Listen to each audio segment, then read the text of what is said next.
Cinema பாட்டும் memory ஆகுது. இது சப்ஜெக்ட் மட்டும் ஏன் மெமரி ஆக மாட்டேங்குது? நான் இன்னைக்கு பெரிய ப்ரொஃபசர் தான். என்னுடைய கார் ஏதோ அங்க நிக்குது. என்னுடைய ஓன் கார், என்னுடைய ஓன் ஹவுஸ், என்னுடைய ஓன் எல்லாமே எனக்கு இன்னைக்கு ஓன்ல இருக்கு. எல்லாமே நான் படிச்ச படிப்பால வந்தது. ஆனா ஒரு சினிமா பாட்டு மனப்பாடம் பண்ணி ஒன்றும் சம்பாதிச்சது இல்லை. நான் எந்த பாட்டை மனப்பாடம் பண்றேனோ அந்த படம் எடுத்தவன் தான் அதை சம்பாதிப்பான். அவன் சம்பாதிக்கணுமா நான் சம்பாதிக்கணுமா நான் தான் முடிவு பண்றேன்.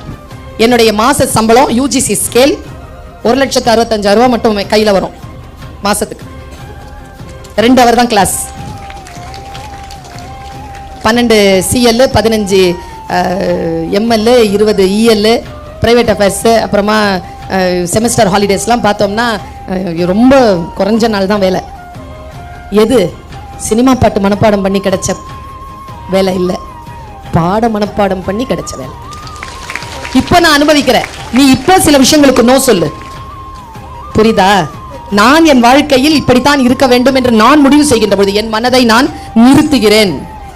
ஆர்வம் எங்கே போகிறதோ அந்த ஆர்வத்தை கட்டுப்படுத்து குழந்தைய. நான் வந்து ரிலாக்ஸ் ஆகி ஒரு சில விஷயங்கள்ல என்ன அப்படியே தண்ணி மாதிரி இதை இந்த பாட்டில் இப்படி கீழே கொட்டிட்டேன்னு வச்சுக்கோங்க, ஃபுல் பாட்டில் அது பாட்டுக்கு ஓடிடும். அப்படி நிறுத்தணும் பாட்டில், மனசு அப்படி நிறுத்தணும்.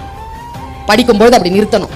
நான் ஒன்று சொல்றேன், இந்த உலகத்திலேயே ஒரே ஒருத்தர் தான்ப்பா நம்மளை காப்பாற்ற முடியும், அது நாம மட்டும்தான். நான் சொல்றதெல்லாம் கூட கரைஞ்சு போயிடும். உன்னை நீ